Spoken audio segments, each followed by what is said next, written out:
Have you ever wondered what really goes on behind the scenes at a crime scene? Why does it take so long to process a scene, and why does the body stay outside for that whole time? A lot of TV shows try to portray what goes on, but they don't necessarily get it right.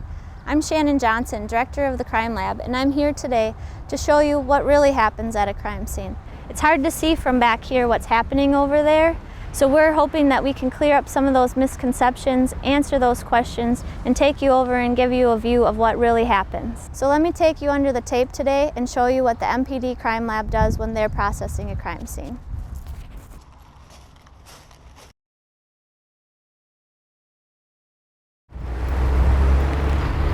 Welcome, my name is Mark Ulrich and I'm a supervisor of forensic science within the MPD Crime Lab unit. What we have set up for you here today is a mock outdoor crime scene representing a victim of a gunshot wound who was found dead on arrival at the scene. What we have set up for you and what you see here represents a crime scene that has already been searched with evidence identified and marked out.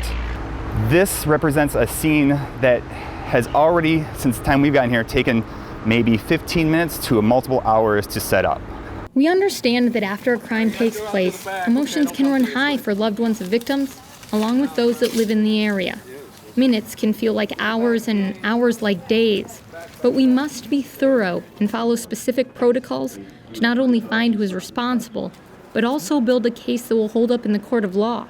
Our main goal is always justice. After the scene has been documented with notes and the scene has been searched, markers have been placed, we'll go back and document it through photographs, and this will be done at every scene. How we typically start is we'll work out and work our way in. The photographer will get photos that establish the location, overall photos of the scene from 4 to 8 perspectives, mid-range photographs offering perspective of evidence markers, close-ups of all evidence, and multiple angles and close-ups of victims if there are any on scene. It's scene specific. Depending on what it is. It could take up to 15 minutes up to an hour, perhaps even longer. Our main purpose is to document everything we can, so we might take up to nearly up to 200 photographs. In critical incidences or homicides, the crime lab will also video the scene. What we want to do is we want to show the location of the scene, and we want to start with an overall view of the incident, what's going on, and then we want to move to a mid-range video and show the evidence within the scene itself. And then we finish up with close-ups of the evidence placards to show what each piece of evidence is. And the point of that is we just want to show, without people in the scene, kind of what's going on, and it's easier to view than an individual photograph, so it just gives a nice overall view of the scene. The last step when documenting a scene is creating a crime scene sketch. So the purpose of sketching the scene is to show all the evidence in relation to a geographic location, such as a building, street sign, anything that kind of help us pinpoint the scene. Basically, we want to show the spatial representation of all the evidence within the scene. We want to show this for the court so the jury kind of understands what the scene was like. After the scene is documented, all evidence will be processed and collected. Frequently we get asked why it seems like individuals aren't doing much at the scene. What we've kind of represented here with the documentation and collection and processing of evidence is show that everything is done sequentially. Everything has to be done a step at a time, meaning the photography is done separately, video done separately, and then the sketching, then the evidence processing and collection. Every scene is essentially different at the heart of it, and each scene can take a different amount of time. We recently had a scene that took over 9 hours to search for evidence, mark it, and document it, and collect it. And every scene has to be evaluated differently for the content of evidence and what's there. When there's a victim on the scene, people also often wonder why the victim has to be out there so long, or why we don't cover them with a sheet out of respect. The best way we can respect the victim and their loved ones is by creating a strong case, which means not compromising the scene in any way. This actually has to deal with the evidence possibly on the victim itself.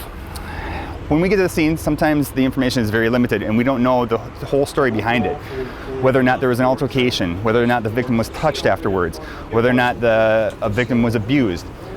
But we are not able to touch the victim. That is the medical examiner's realm.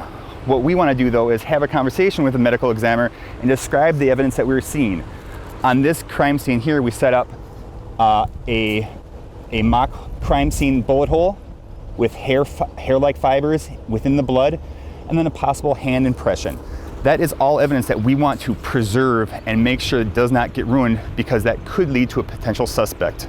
So if we were to cover up the victim in this case, that is potential evidence that could be lost in transportation of the victim or placed within the body bag itself. The MPD Crime Lab does have scene screens that they can use to block the public's view, but they can't always put them up immediately. Typically and ideally, we don't want to set these up right away. We want to compromise the scene as little as possible by introducing new things to the scene. New things would be scene screens. So what we try to do is document the scene fully as much as we can, and then if we do feel like the scene needs a filter from the public, then we put those in place so that we block the view as much as possible.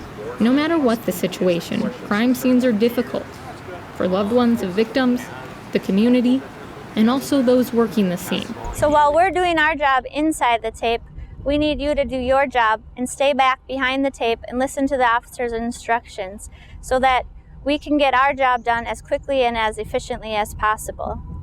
Now that you've had a chance to go behind the scenes today, we hope you have a better understanding of what really goes on, why it might take so long to process a scene, and why a body might be left outside during that entire process.